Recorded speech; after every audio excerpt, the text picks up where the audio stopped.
Welcome to the weekly close live.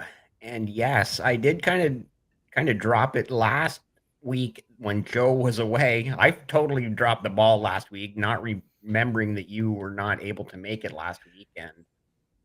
But I think I did drop the hint that the weekly close live is going to be coming to a bit of an end or perhaps just a hiatus for some time. But anyways, well, we're here this week and next week. Joseph, the OG Dividend Dave, how are you today? It is Friday. It has been a hell of a week, and I'm sure you can relate. Yeah. Dave's been informing me on the market moves, so I'm excited to discover this together. Yeah, it was one heck of a week in the markets. So basically, it started last Friday, the whole Japan thing. The market crashed in Japan. It carried over sort of through Europe and into North America on Friday afternoon. And then, Sunday afternoon, because of the time zones, right? Sunday afternoon, I'm looking at the Japan market, and I'm like, oh, 3 o'clock, and it's like 3 o'clock Sunday afternoon, so it's Monday morning there or whatever time. Has Akito hopped in the chat yet, or like I it's hope he usually coming does a little because man, later? oh man, it was a hurting week over there in Japan, or Monday was and so like I said to you before we went live, I was basically preparing for Monday to be, Black Monday 1987 all over again, and I really thought that may have been what was coming, and that did not materialize. Of course, the European markets did continue to crash. The North American markets crashed on Monday morning. It was a holiday in Canada, so the Toronto Stock Exchange wasn't even open. So it kind of had its correction on Tuesday morning because of all of the what happened on Monday everywhere else in the world. We will get into this here right shortly while I bring up all the closing numbers for the week. If you want to just talk about anything, your chance to plug marketplace um, and everything else. I mean, hey, everybody watching at home. I have no idea how many live viewers we have right now. We always tell you guys the market and all that, but we never really asked how you doing, how you feeling, how are the kids? That's a great question. That's a great segment, great segue. And you're right. Actually, somebody just DM'd me today saying, "Hey, Dave, how are you?" And I was like, How much I'm time you good. got? Thanks for the check-in." Like an honest, just an honest concern of somebody saying, "Hey, what's up? You doing okay?" Yes. Thank you for the check-in. I love it. So, uh, yeah, I appreciate that. So as I mentioned, the Toronto Stock Exchange was closed on Tuesday. This is just the 1-day chart. Let's switch over to the 5-day. So again, the 5-day goes back to last Friday because the market was closed on Monday here in Canada. So there's that drop Tuesday morning when the market opened here. And like I said, that was more or less like the market correction in Canada because of what happened to everywhere else in the world on Monday. But the TSX did close the week at 22,311. We'll jump right over to the S&P here as well. If yeah, it did understand my click. Okay, so the S&P, let's jump on that 5-day chart as well. And yeah, so there's that Monday morning. It was down to 51.53 first thing Monday morning. Had a good recovery Monday afternoon. Then just sort of the rest of the week was kind of normal, right? And just kind of retracing back up to, I mean, obviously the whole week overall, the 5-day is red, but closing the week at 5,000 and 5,344. And I mean, I have no concerns of the S&P recovering because it always does, right? It's like zoom out. Even the 1 month. Look at that red. Look at that red. Here's that Ooh, drop on Is that Monday ooh, morning? Yeah, August 5th that's sounds about August right, 5th. right? August 5th was Monday, yeah. Wow. Zoom out again and look at the 6 month. It's like, okay, well, back in February it was at 49.53. So overall, you know what? We're still doing pretty well. Here's that mid-July high above 50, almost to 5,700. But you know what? Like I said, it'll recover. It always does. So no one's concerned. And Uh, just a fair reminder, if it doesn't, we have bigger problems. yeah, exactly right. Okay, the Dow Jones Industrial Average closing the week at 39,497. Again, here I'm on the 5-day chart. Um, there's that Monday morning, like everything just opened so bloody red on Monday morning because of what had happened in Japan, Asia, Europe, and the rest of the world, that North America was just following suit, right? Basically, right? There was sort of no way around it. Overall, after that giant drop on Monday, like the Nasdaq, the Dow Jones recovered here had. I don't even know what was going on Wednesday afternoon with this drop, but that's just kind of the normal ups and downs of the market, I'm guessing. Why not?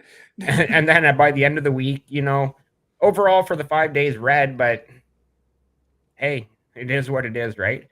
The Canadian US dollar reminding me how poor I am in the United States. Yeah, Ooh, fair reminder, Dave. When we started doing this, it was a little over 74 cents. I know, right? So I'm getting poorer by the week, or so it seems. Crude oil on the New York Mercantile, closing the week at $76.98 per barrel, and that is in USD. As I've always pointed out, you do have to watch here. I'm on yahoofinance.ca. You do have to kind of watch, because I'm about to go into Canadian dollars here in the Bitcoin at 82,000. The last I saw today in USD, Bitcoin was at 60,000. Of course, Bitcoin never closes, but I do like to throw it in there for the weekly close live. Gold. Yeah, wow. Look at gold, man. Look at gold. Real quick, look at health and wealth popping up in the chat. What's up, man? How's it going? Oh, I've been so focused on the closing numbers here. Let's You only missed them by about 15 seconds. okay. So, Thanks for yeah, what's up? What's going on, guys? Thank you so much for joining the chat. Yeah, definitely anyone who wants to jump in the chat, for sure, do it. We appreciate everyone that comes here and to call out one listens special to our watcher, ramblings every week. to call out one special watcher, Keto, if you're in the chat, I'd love to know about the situation on the ground in Japan right now. Yeah, so I think we're gonna get well, we will. We always do get to the Nikkei. Oh, life's good. Always good to hear, man. Always good to hear. Happy Friday. I just got here. Yeah, happy Friday is 110% right. Joseph and I were just saying that before we went live as well, as like TGIF. Amen. Gold closing the week at 2,470 USD. Wow. Just wow. I actually want to let's look at the 5-year on gold. Where was gold? October. Look at that, man. If you bought Dave, gold, do you own physical gold? no. I don't, but I mean, you look at these numbers and you just wish you did. You just wish you were Ron Swanson that had gold stashed all over his yard, right? I mean, to be fair, I just bought this house and I have not started digging yet. I don't know what's here. Yeah, so obviously Ron Swanson is a Parks and Recreation reference, which I've been watching recently, so that's why it was in my mind. Where are we going next? We're gonna let's take a look at the Russell. We do that sometimes for fun. Chicago options, the Russell 2000 in USD, closing the week at $2,080. Honestly, I do not know much about the Russell exchange, so I'll just leave it at that. The Nasdaq. Let's jump on that 5-day chart. Well, first look at the 5-year. I'm on the 5-year right now. Hey, just to zoom out. If you ever get worried in the stock market, just to zoom out to that 5-year, 10-year, whatever chart. But of course, the 5-day chart this week, Monday morning closing down or opening, like I said, all the markets were just blood red Monday morning. Well, except for Toronto, because it wasn't even open. But then overall, through the rest of the week, it sort of had its normal ups and downs, and overall, it regained quite a bit, closing the week at 16,745.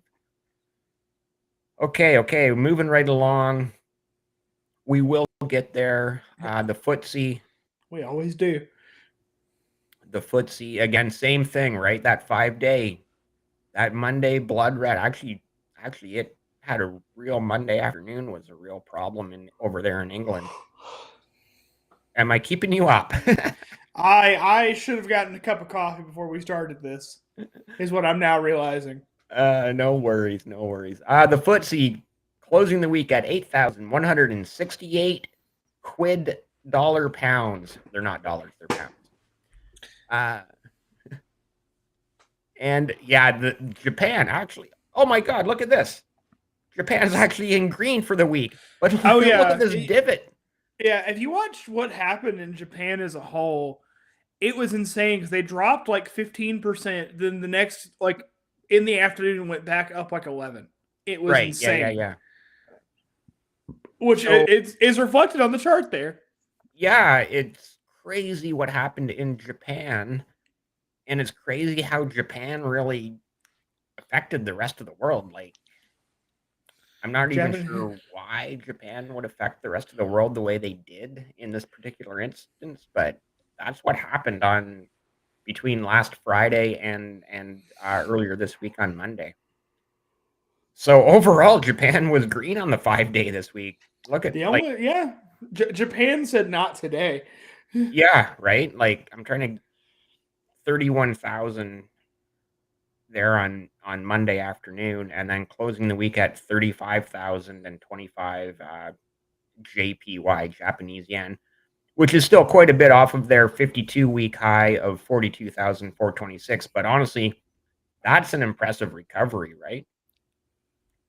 And as always, we will close reminding me that if I'm poor in the United States, I'm even more poor in. So Canadians don't go to Europe. Yeah. And those are the closing numbers for the week. What are your thoughts? I mean it sure happened. That's all I really got. God, the market right now. What do you say? You know? Yeah, I What's going on? Are we going into recession? Maybe.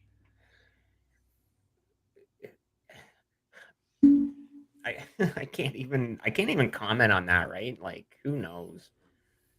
Who knows? I mean, at the start of this week I would have said, yeah. Like I said, Monday I'm sitting here at home because Monday was a holiday in Canada, the Canadian market's closed, and I'm watching the rest of the world crash and burn thinking, like I said, I've already said it a few times, I was preparing myself for Black Monday 1987 all over again, and clearly that did not happen. Like, yeah, the markets crashed on Monday morning, and then they started to recover Monday afternoon, and like we just saw in those 5-day charts, it's like, sure, overall they were red for the 5 days, but they were still like after that crash, or maybe it wasn't a market correction. It just started going up and up and up again, right? So who knows? Who knows?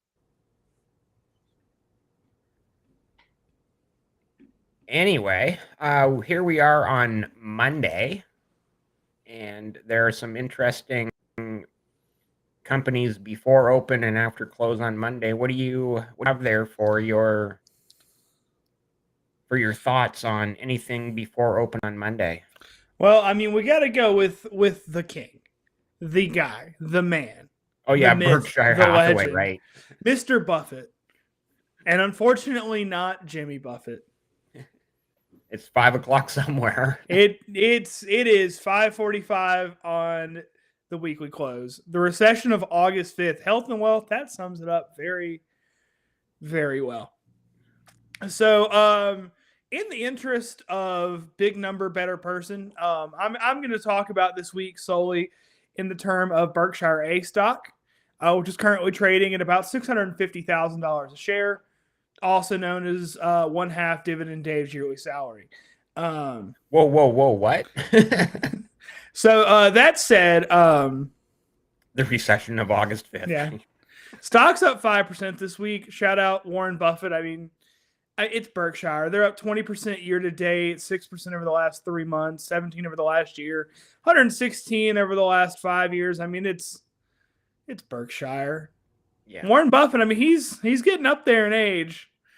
I don't know exactly how old he is, but I'm pretty sure it's 90 plus. But whatever. I mean, it keeps working. Like what is there to say? But I was gonna say I love looking at Berkshire A because if I remember correctly, there are not a whole lot of outstanding shares of Berk A. So you get ridiculous numbers on the estimated and actual EPS. So estimated Dave was $6,464 a share.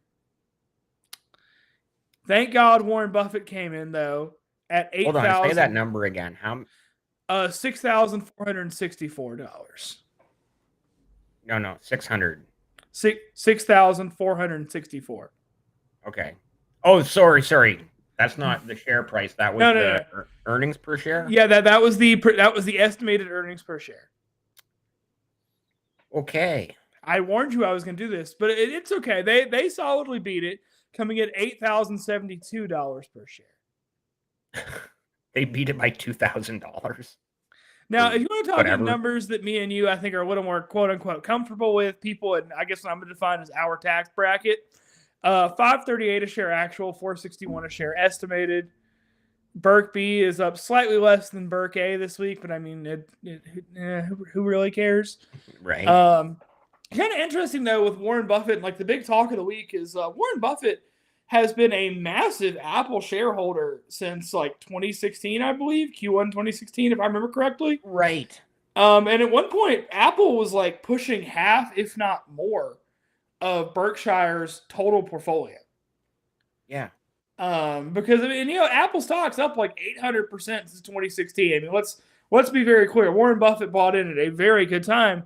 Man, he has trimmed that Apple position hard. He is selling Apple hand over fist, and he's selling Bank of America hand over fist right now. Well, and you know what? That goes back to last Friday. So, like that whole Japan crashing thing, and then, obviously Buffett didn't help when he sold half of his Apple stake, right? Oh no.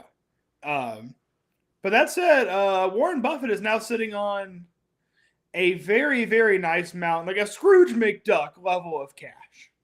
Oh, Dave, you want to take a guess? 10 Scrooge McDuck's level of cash. I would say, you want to take a guess? 276 billion. 277. So I'm guessing you read the news. I read 276 somewhere. So obviously whoever had those numbers were close. I mean, that or mine is just slightly off too. Either way, 277 billion is what we're going to be on. He's sitting on right now. Absolutely. I mean, like, how many companies that are publicly traded can we name with market caps under 200 billion? I don't know. Let's see here. I see what you're saying is like he's sitting on more cash than some companies have market caps. Well, and that's kind of like what they said for a while there as well was Apple's like pile of cash for a long time would have been like a top 20 largest company in the world. So here's a good example. Here are entire companies that are valued less than Warren Buffett's cash pile. Dave, stop me when you've heard one you recognize. McDonald's, Alibaba, Qualcomm, Cisco, General Electric, Wells Fargo, Intuit, Texas Instruments, Verizon, Caterpillar, Pfizer, Goldman Sachs, Walt Disney. When I hear one that I haven't heard of, is that what you're saying? Yeah. Well, I said one that you have heard of. The Royal Bank of Canada, Uber, AT&T, Lowe's, Progressive, BlackRock. Of course, everybody's heard of everybody that watches this. Nike. Right? Like we've all heard of these incredible companies, and a lot of us are invested in some of them. Obviously, probably neither you or I or any of our audience is invested in all of those companies. How could you? No, those are all wow. Just yeah. I mean, and that's these are all under 200 billion. So I mean that would still leave Warren almost 100 billion to spare. Right. Wow. So, pocket change, of course. Right. All right. Any other thoughts on Berkshire, or are you ready to Uh, move on? I think we move on to Palantir, if that's all right with you. Palantir. I'll be honest, with somebody in the chat right now, what does Palantir do? Well, Because I honestly do not know. yeah. So I believe AI of some sort. I believe what they're trying to do is even using AI for inventory management.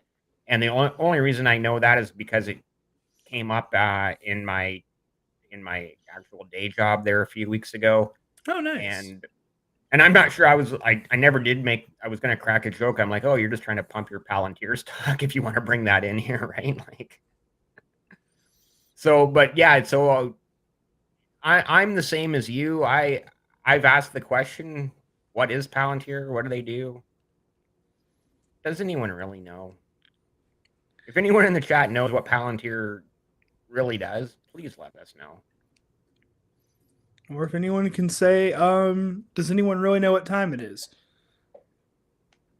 Shout out to anyone else who listens to Chicago. So let's look Palantir real quick. Closing at an even $30 a share today, which is kind of cool. Okay. Stock's up 18.5% this week. Solid earnings beat, 9 cents a share, over 8 cents a share expected. Earnings were up 80% year over year. Revenue is up 27% with the fourth straight quarter of growth. Commercial revenue, they guided higher on that. And I believe, they're now partnering with the U.S. Defense and Intelligence Agencies. Okay. That's what I wrote down. So, yeah. So there's definitely potential there if they're partnering with federal U.S. agencies, and probably that is like AI and cybersecurity or whatever. And then moving on here, I also kind of want to bring up Hims. I guess Hims and Hers Health. I don't know what they do. Also, I've never heard of them, but they're down an 11.5%. I only heard of them this week on Twitter, and I'm going to shout out Raul Shaw, Doc Shaw Financial. Dave, you've had him on your podcast. Yep. Great guy. I know I believe he's a Hims believer. I think he called Hims like years ago. Yeah. So, we're talking about a stock that's down 11.5% this week, but is still up 114, 115% over the last year, up almost 81% year to date. So, oh no, they had a bad week. Oh no. Yeah. They're still on an absolute. Always zoom out, right? 6 cents actual, 4 cents expected. I don't know what they do, so I can't really say much. Yeah, I've seen them around the Twitterverse as well, or the Xverse, and just people posting about them. But you're right, I don't know much about them either. So with that said, I think I am good to close the book on Monday. Let's jump right into Tuesday. Uber, Celsius, Caterpillar, all sorts of fun stuff before open. After close, Rivian, Airbnb, Reddit. Oh, you upstart down there too. You what? Oh my goodness. Okay, where are you starting? Where are you starting on Tuesday? Who are you ripping first? Well, we got to start Uber. We got to hit Uber first. You are right. There are a lot of companies that I don't believe in right now. Uber, I hate to say it, kind of being one of them.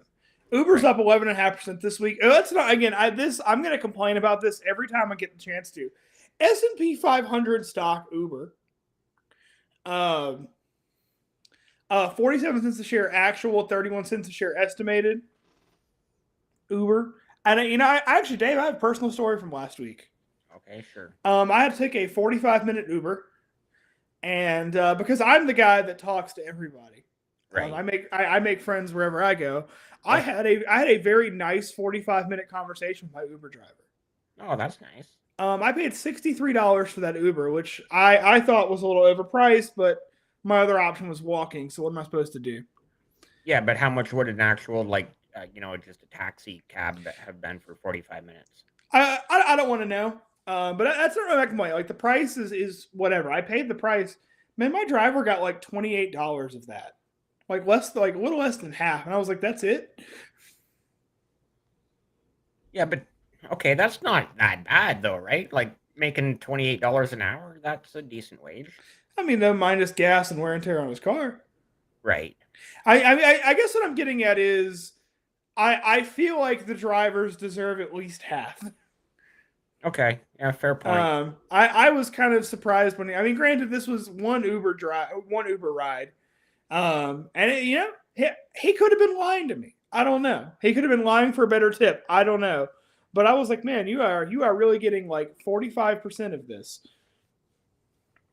Nobody checked that math at home because I just did it in my head. But it Anyway, seems like you're splitting hairs between 45% and 50%. I I I, I mean, agree with you that extra 5% would be nice to go to the driver. Obviously, Uber has their numbers for a reason, how they've broken down why the driver gets oh, I mean for sure. the Because I 43.782% I was or thinking because to add on to that, like I think it was like $7. They picked me up at the airport, and like $7 of that went to the airport for the privilege of allowing Uber on the property. oh, that's fun. So I was like, oh, okay.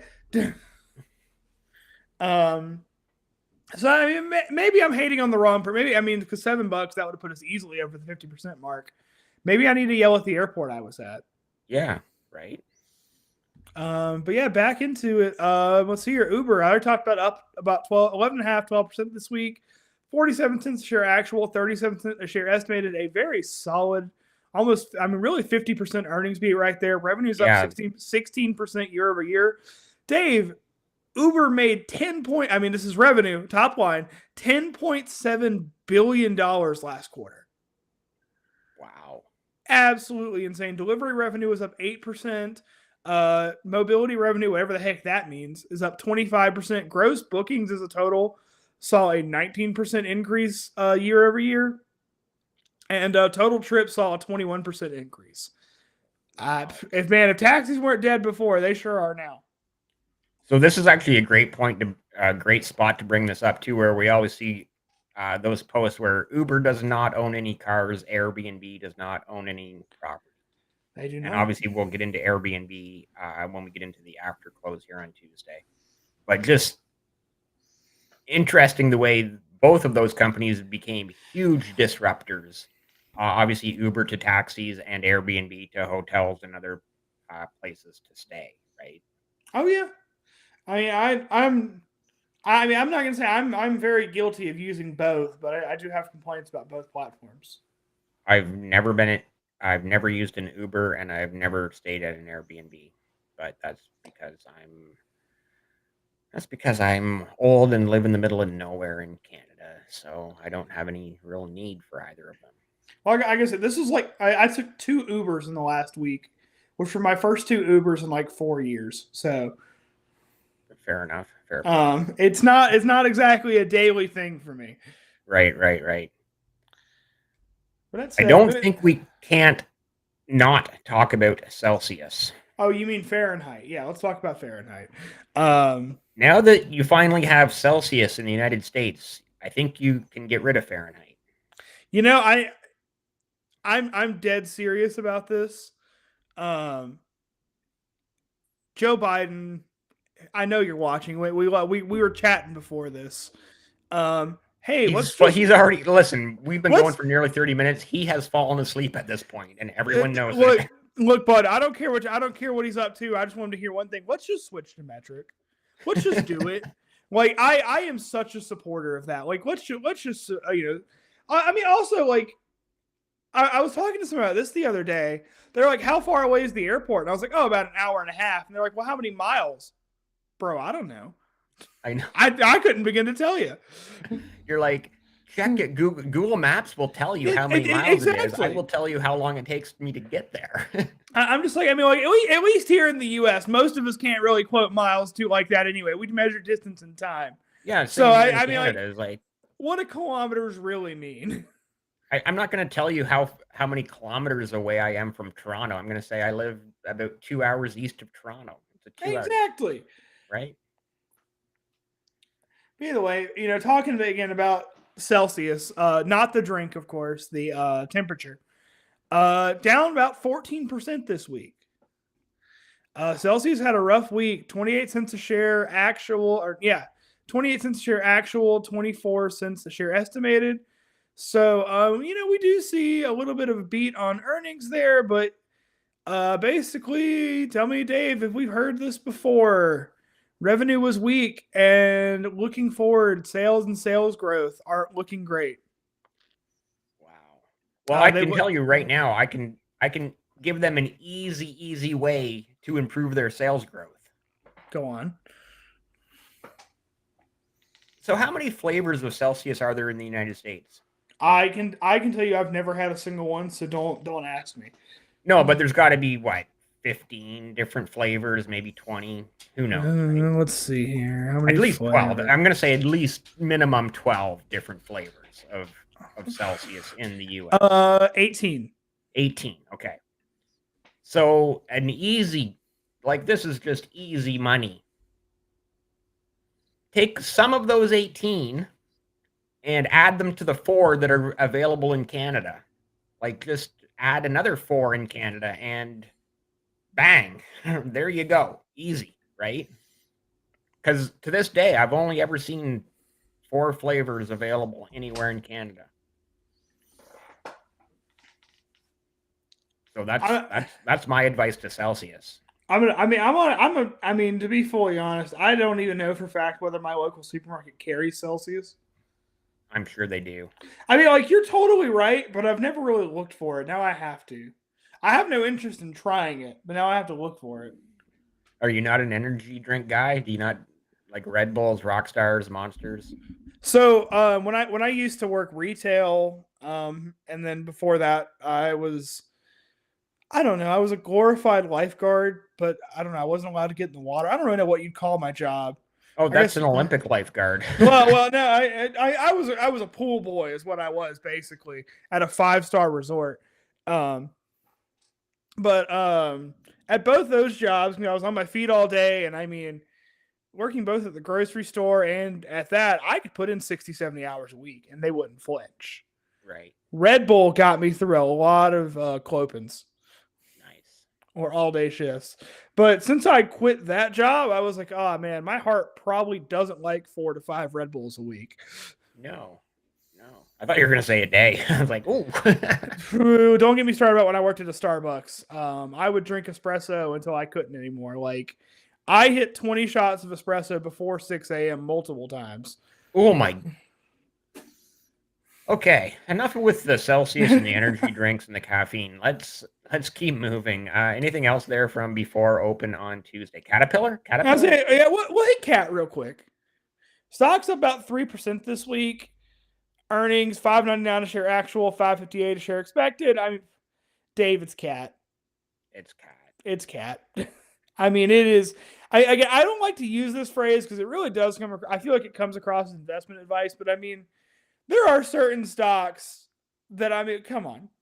I don't want to say as blue chip comes, but like, it's Cat. Yeah, you know that company's not going anywhere. So, with that said, let's keep moving here. We're only on Tuesday after close, and we're already 35 minutes in here.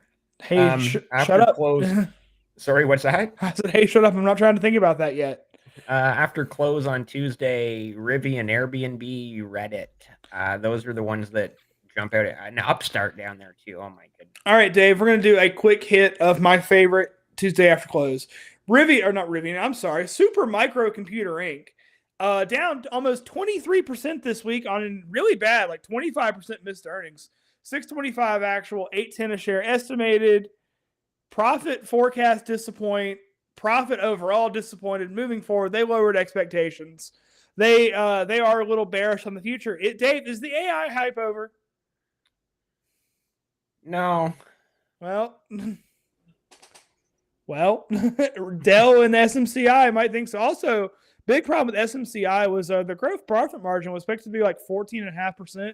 Came in at like 11.3, which, I mean, when you're talking about a company that does so many like billions in sales per quarter, that 3% difference in profit margin is almost as much money as Dave makes on one episode of this podcast. Yeah.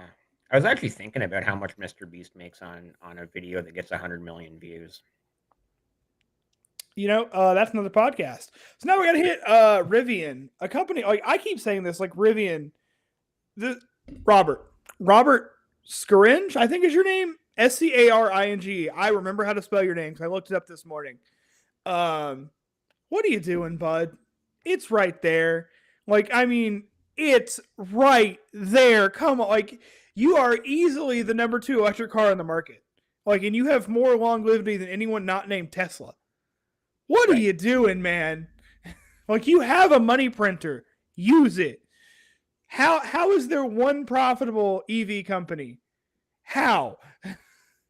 It's right there. And like, I mean, I'm sorry, I'm not really 100% catching what you're saying. I kind of get it. They're the number 2 behind, obviously Tesla's number 1. Rivian. I guess what I'm saying is Rivian. They keep screwing up. Negative $1.13 a share actual, negative $1.21 a share. Like no matter what you do, Rivian stock. There are like 3 things guaranteed in the world: death, taxes, and Rivian stock is red this week. Like I get what you're saying. Is like, you're the number 2 electric vehicle company behind Tesla. You basically have a license to print money. But you're not profitable, and in terms of market share, market cap, everything, they're so far behind their closest competitor. And like, we're to a point now, I feel like mismanagement or bad management has to be at least part of the reason. Partly to blame, yeah. Stock's down 6.75% this week. Market participant on X. Let's call you out real quick. You are a Rivian believer, and for a while there, you had me as a Rivian believer. How you doing, bud? Is everything okay at home? Rivian, they did produce about 9,600 vehicles last quarter, delivered just short of 14,000. But it's, again, you compare them to like Tesla numbers, and that's not even like Cybertruck numbers, and that's just one. Right. Compared to that like Model S, and I'm like, from what I've heard, I don't know anyone that drives a Tesla personally. I don't know anyone that drives a Rivian personally, but what I've heard, Rivian makes a comparable, if not better, product. But they can't get the market share. Boomer, now is not the time for facts and logic.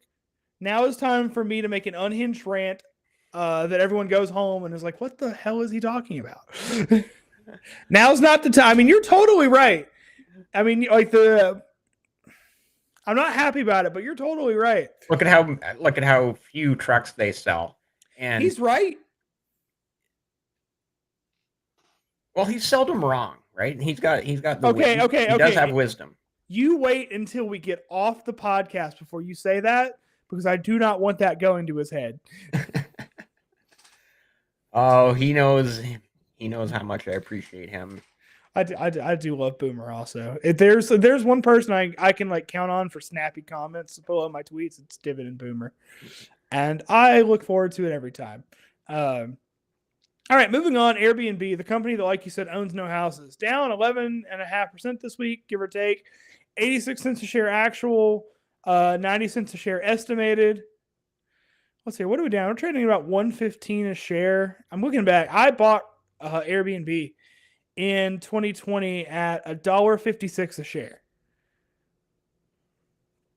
And then COVID hit. No, December 2020 would have been post-COVID hit. Right. I think I was trying to buy the dip. How have we, let's just for sake of example, how have we done since December 2020? Yeah, we're showing the love here for Boomer. He's reciprocating. Okay. I bought basically an IPO. So yeah, my investment will be down pretty hard. So shout out whoever convinced me to sell. Because I sold in February 21 for about 198 a share. So shout out whoever taught me how to sell. But Airbnb, I mean, for one, we got to start with looking forward to the potential recession in the U.S. Travels down, Airbnb gets hurt. And I haven't really seen like actual numbers to back this up, and Airbnb doesn't really seem to back it up in their earnings calls.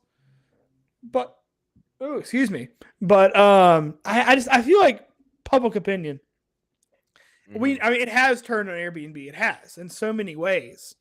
And I mean, whether you think that greedy landlords are buying Airbnbs to drive housing prices, or you think that Airbnb is charging too many fees, or this and that, I mean, they're the target of a lot of hate right now.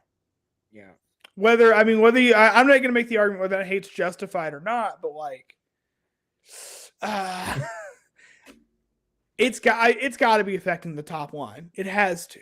I don't see a world where it's not. I have no source on that other than trust me, bro. But I feel like it has to. I do want to Reddit. Is this the first time since their IPO that they've come through the cycle of an earnings call? No. Has it been 6 months already since an IPO? Actually, no, you're right. You are totally right. Because I could have sworn there was one before this. No, Reddit IPO'd March 21st. So yeah, that's just 3 months ago, right? No, that's March is more than 3 months. That is almost 6 months ago. That is just short of 5 months ago. So how does that work? I don't know. That's a great question. This I believe you're right. So they came in actually. Wow. I didn't really look too much into Reddit's call because if I'm being fully honest, I did not realize they reported this week.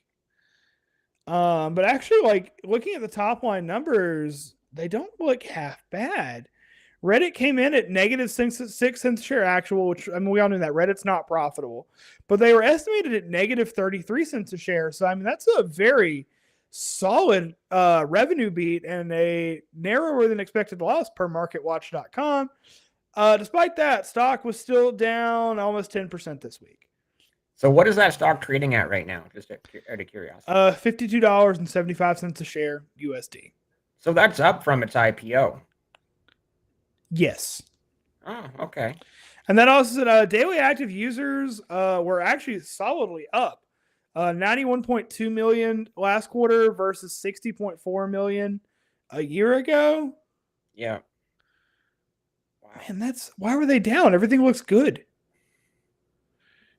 Ad spend is up. Ad cost is is up. So it almost feels like. Do you think they're getting to the point where they could turn that corner to profitability? That's what a lot. I mean, they've been talking about that for a while with Reddit selling user content to the AI companies. That Reddit could turn profitable with that. Right. Most of what I'm reading here, that like a lot of people are just mad that Reddit's not profitable yet. And I don't know. Again, somebody else, please do your own research at home. Another reason we may have just hit the end of the lockup period. A lot of employees might have just sold. Right. 6 months, that's I think a pretty standard one right after the first earnings call. It would make a lot of sense. Okay. But I don't know. So, but again, do your own research. I don't know. Do you have anything to say about Upstart before we jump over to Wednesday? Buddy, we're only getting to Wednesday, 45 minutes into this. Shut up. Upstart up 45% this week, negative 17 cents a share actual, negative 40 cents a share expected. Analysts are still super concerned about profitability, but man, the market did not care. I'm not going to say anything about Upstart then. We'll jump into Wednesday. Tons more too before open on Wednesday. Shopify, Disney. This one should be much closer or much easier. This one should be much quicker, I hope to God. Okay. I have less opinions on these companies, and my opinions are what drags this show over past 6:30. Shopify, make this real quick, up 20, almost 21.8, almost 22% this week, 26 cents share actual, 20 cents share estimated. And Dave, for everyone listening at home, I would like you to go home and watch the first episode of the weekly close. Despite like that huge drop of like the month ago and even like year to date, I have been a Shopify bull since before Dave and I started this. So you're talking about week 1 or episode 1 of the weekly close live. You were talking about Shopify. Whenever they first did their earnings call, the first one that you and I did together, because this would be the second or third one we've done together. Yeah. Had to be second. For the record, I have been a loud and proud Shopify bull for years now. Okay. Just saying. So everybody go home and watch. And at the stock, I know it's down year to date, like 9.5%. You just watch. And that one is the Canadian company, right? Yes, yes, it is. Yeah. All right, here we go. Marketplace.com. Find my profile. I have been a Shopify bull for well over a year now publicly. Okay. All right, let's move into Walt Disney World, Walt Disneyland, Walt Disney, God, everything. Mickey Down, Mouse. down about 6.5% this week. Did have a nice solid earnings beat. $1.39 actual, $1.19 estimated. I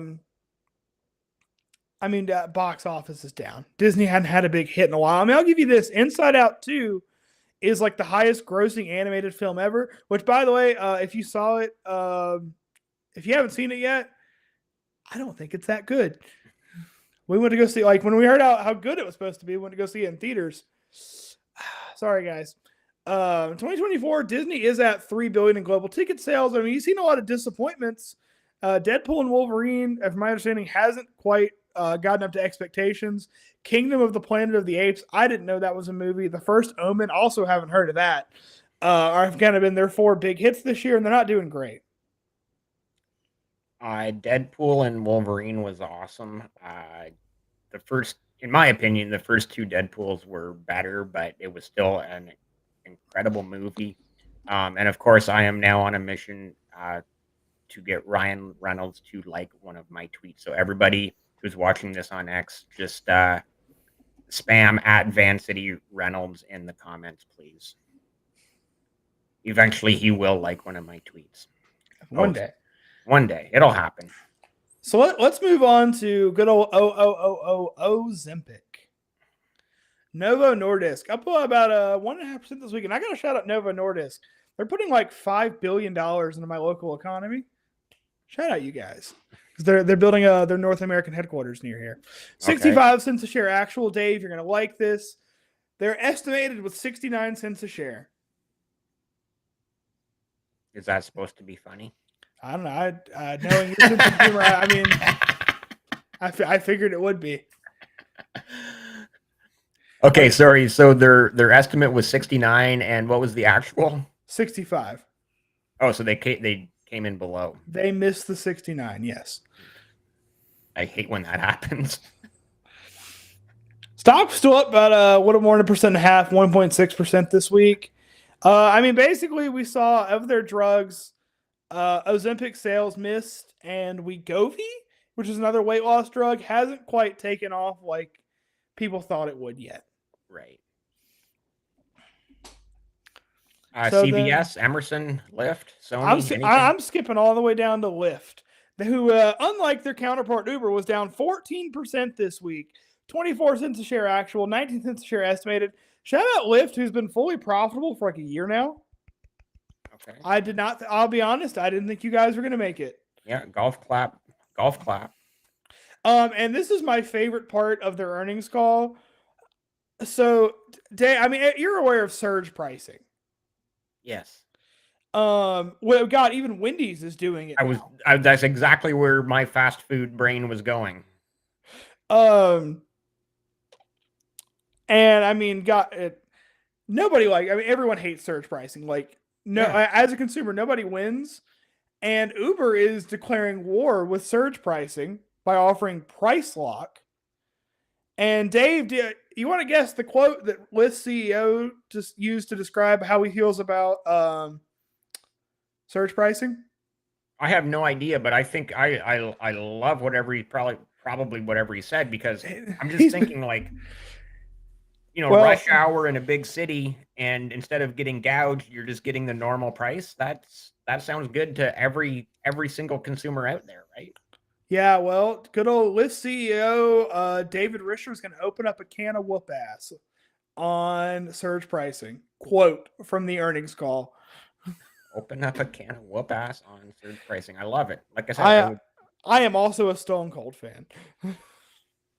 Well, think about it. Like, because basically it's price gouging at the end of the day, right? It's like, okay. Oh, it is. It's 5:00 on a Tuesday afternoon in Toronto or New York City or LA or whatever big city. And if they're just going to like charge you double just because it's rush hour, well, yeah, that's just price gouging. There's no other, but what's the term they're trying to use? Surge pricing? It's not Whoop surge ass. pricing, it's price gouging. That's my rant. So I'm going to let you respond to Mr. Savings Captain. Oh, Tommy, thank you so much for joining the chat. Does Lovesac use surge pricing? I'm sure they could. Yeah, I've heard prices go up 10% after every time after me and Dave hit the end stream button. That's right. Is it any different than happy hour? All right, BLP. Do we go to different bars? Because usually for me, happy hour means half price drinks. Yeah. Or at least cheaper. Do we like? Because wouldn't that be the opposite of surge pricing? You would think, right? Yeah, like happy hour is drinks are 10% off or whatever, right? Like it's happy hour. But at the end of the day, the happy hour is to get you 2 or 3 drinks in so you stay in the bar longer and drink even more. But I mean, without a doubt. I can honestly say that there was a like few years in my life where I was determined I was going to be a professional musician. And I was playing gigs in bars like every night. And man, it was always real convenient how happy hour started right after we finished our set. right. Every time they wanted us done by 6, happy hour started was 6 to 7. Real convenient. Same thing. They just flip the script. But I think my point is though is like when the prices are reduced, that does not hurt the consumer. But when the price, like the surge pricing or the price gouging, as I'm calling it, that hurts the consumer. I think you're totally correct in saying that. I mean, at least in my opinion. I mean, even like Lyft's CEO noted that during like bookings are now going down during surge times because riders know like it's not worth paying because they're going to pay 20-30% more, maybe 50% more for the same ride if they just came back an hour later, or just take the bus or ride a bike or walk. Right. Well, that may work in your Canadian fantasy land, but not here in the States. Oh, the walking and the riding a bike thing. No, we would never. With that said, I'm good to move on to Robinhood. Oh, I didn't even realize Robinhood was here. They sure are. Loud and proud. Oh, yeah, right there after close on Wednesday. Robinhood's down almost 10.5% this week, Dave. 21 cents a share actual, 15 cents a share estimated. I got to say, real quick, shout out to Robinhood. They've been like consistently profitable since like IPO. Shout out Reddit, of course. Yeah. So there was another thing about Robinhood on Monday after close where they, correct me if I'm wrong, or someone in the chat, correct me if I'm wrong, but they halted after hours trading because of that whole thing. Like I said, Monday was just such a massive red flag and everything red on Monday that. So I'm not sure what the decision was there, why they halted the after hours trading. I mean, let's be fully fair. Robinhood didn't halt it themselves. Robinhood's just a broker. Robinhood uses a market maker and or a clearinghouse to execute trades. Right. So it wasn't Robinhood who halted. It was the clearinghouse they use for aftermarket trades. Okay, that's a great explanation, actually, because I did not know that. I would say, yeah, because I mean, all Robinhood is a broker. I mean, all they are is a facilitator. Yeah. They line you up with people who want it, but they don't do any of the actual middleman itself. But that said, EPS 37% beat, and don't check my math on that because I'm reading an article. Revenue $682 million, 6.1% above analyst estimates. Also up year over year, but I did not write the market, did not write the amount. And yeah, I'm even kind of looking at it. I'm trying to figure out why they went down because every article that I've read just basically says that analysts raise estimates, analysts raise price targets, analysts raise EPS estimates. I mean, honestly, probably Robinhood. I mean, you saw a massive sell-off. And Robinhood's a pretty risky stock. Mm-hmm. So maybe Robinhood didn't do anything wrong. Maybe they're just a cataclysm of the market. Like Yeah. again, back in like 2001 when Amazon went down like 90%. Amazon's a great company, but the market said, Yeah. Well, also back then, that was all part of that .com bubble. And anyways, what else do we have before we jump over to Thursday, I'm good to move on to good old Eli Lilly. which is on Thursday? First one on your left. Yeah. Ticker LLY. We have finally made it to Thursday. We did it, boy. They said we couldn't do it, but we did. This may end up being the longest episode ever of the Weekly Close Live, but hey, we're here for it. Yeah, I really only have like 3 stocks I want to talk about for Thursday, so we're gonna get through this. Eli Lilly, I think insulin manufacturer, if I remember correctly, up about 9.5% this week. They're pushing $1,000 a share, 392 actual, 270 estimated. It's Eli Lilly. So sales were actually up 36% this quarter, which is weird for an established healthcare company. Or at least I feel like that's weird. I mean, yeah. I mean, it's again. I'm going to compare them very similar to like the Caterpillar of the healthcare world. It's Eli Lilly. Yeah, yeah. Well, what don't they make? And the answer is a lot, but they make enough. Yeah. Before we move on from Lilly, I just want to say insulin is probably the greatest Canadian invention of all time. I believe you. Yeah, Sir Frederick Banting. Good for him. Yeah, yeah. Obviously, has saved a lot of lives, and people can now live and manage diabetes because of insulin. So it's what I don't get is how. Well, I don't even want to get into that. The free clinics for the hard drugs, but you can't give the insulin away for free. Of course, okay. Let's keep moving on. You said you only had 2 others here on Thursday. Yeah, I want to hit Plug Power just because I hate it. Like Plug, I seriously, like, please, somebody in the chat, somebody find me on Twitter, send me a DM. I don't care what. Why do you invest in Plug Power? I just want to know. They're down to $1.99 a share. They're down 2.7% this week, give or take. Negative 36 cents a share actual, negative 32 cents a share estimated. This is a company that's been around this is their 27th year of operation. What are they? What do they do? Exactly. Hydrogen fuel cell power, if I remember correctly. The fuel cell power. But I mean, like, you have a company that's been around for 27 years now. And I mean, like, they're just not profitable. Like, let's see if we can go year by year and see the last profitable quarter they had, because it's been a long time. Like, at least in the last 2 years, they've been unprofitable. And I want to say it goes back further than that, because I was a Plug Power investor back in like 2018. And then did that go terribly for me. And even if you even look at like what they say, 2024, they're expected to lose $1.10 a share. 2025, negative 48 cents a share. 2026, negative 34 cents a share. 2027, negative 11 cents a share. Is this a company that we're supposed to believe took 30 years to be profitable?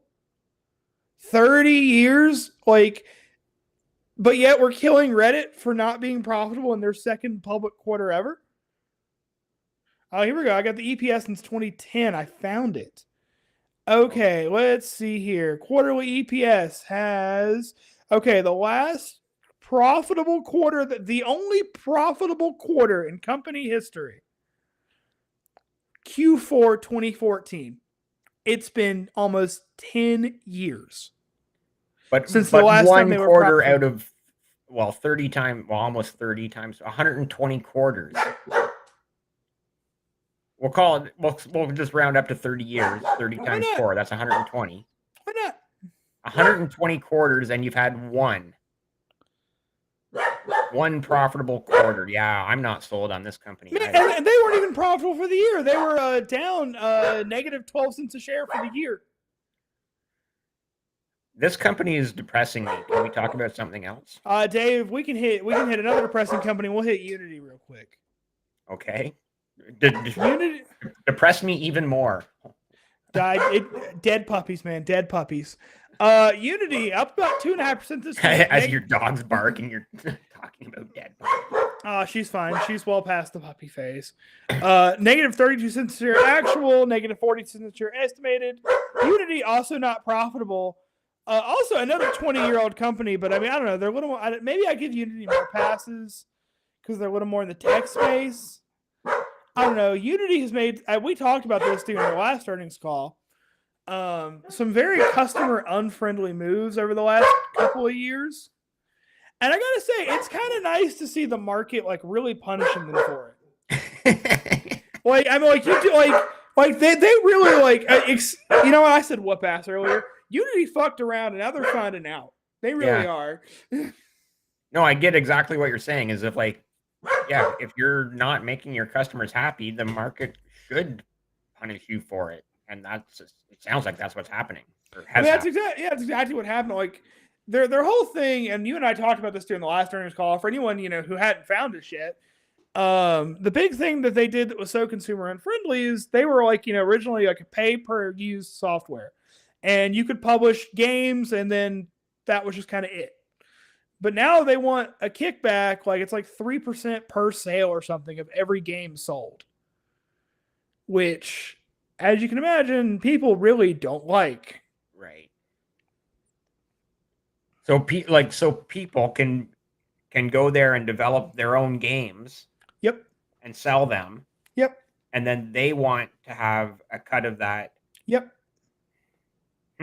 After like 20 years of not even like discussing that.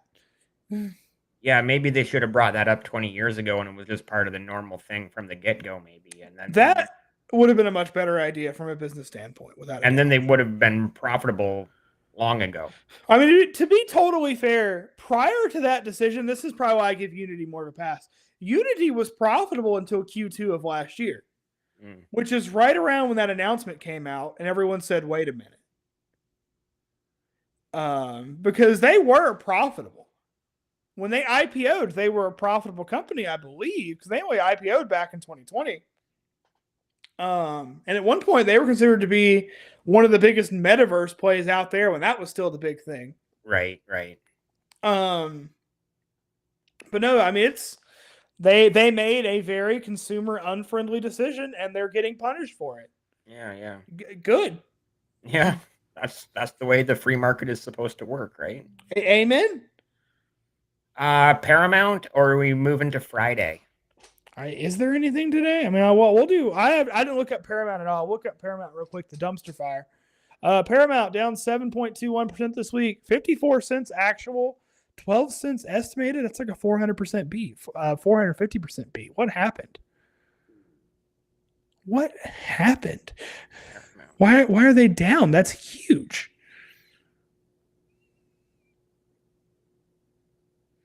I have no idea. Paramount Plus was profitable for the first time in 3 years. Oh, layoffs. They're cutting 15% of their U.S. workforce, and they're merging with Skydance Media. There it is. Skydance, who is not publicly traded, so I can't tell you anything about him. Oh, this makes me sad. What makes you sad? Well, I've jumped over to before open on Friday, Canopy Growth. Oh, and Algonquin Power at the bottom there. 2 Canadian companies. Both are not great stories as of right now. Maybe, hopefully, they will turn it around. I think you talked about Canopy like a year and a half, or not like a year and a half, like the last time they did earnings. Yeah. So, marijuana company, they had sort of great, like all the other marijuana companies in Canada had a great run up until weed became legal for some reason. And then after it became legal and all the pot stocks just started to tank. And then jumping right down to the bottom there, Algonquin Power today.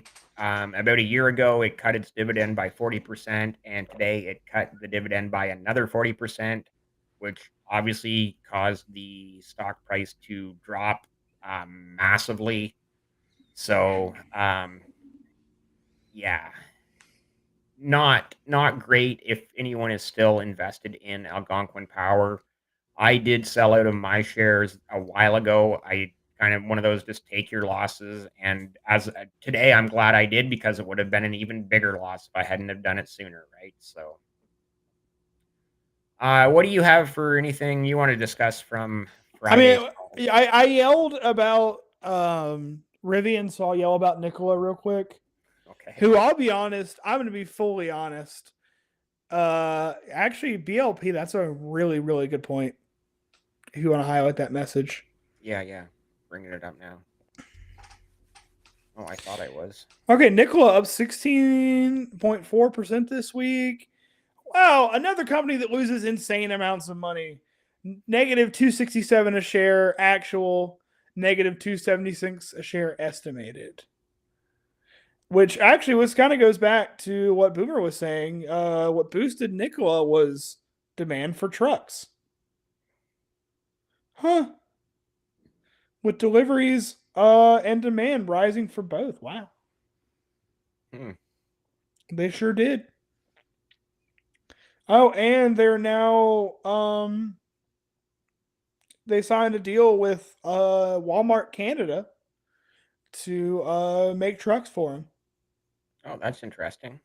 Today I learned. Yeah, yeah.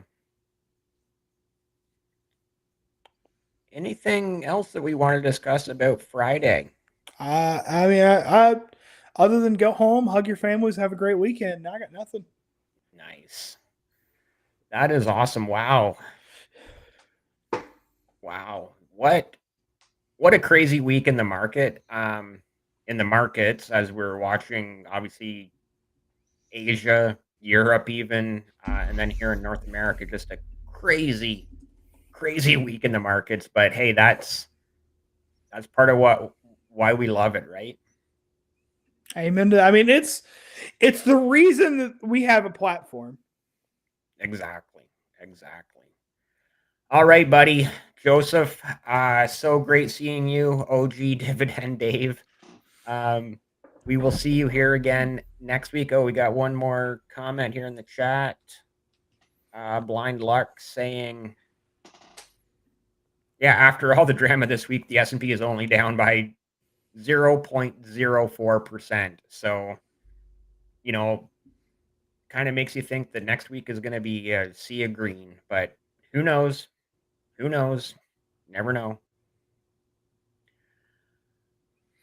All right, everybody. Thank you so much for tuning in. If you're watching on YouTube, please be sure to hit subscribe. If you're watching on any of the other platforms, be sure to hit that follow button. We appreciate you, and we will see you next week for what could be the final episode of the Weekly Close Live. Or maybe we'll say the final episode for a while. We'll see. We'll see how it We'll, goes. we'll figure it out. Either way, yeah. Thank you all for watching. We'll see you next week.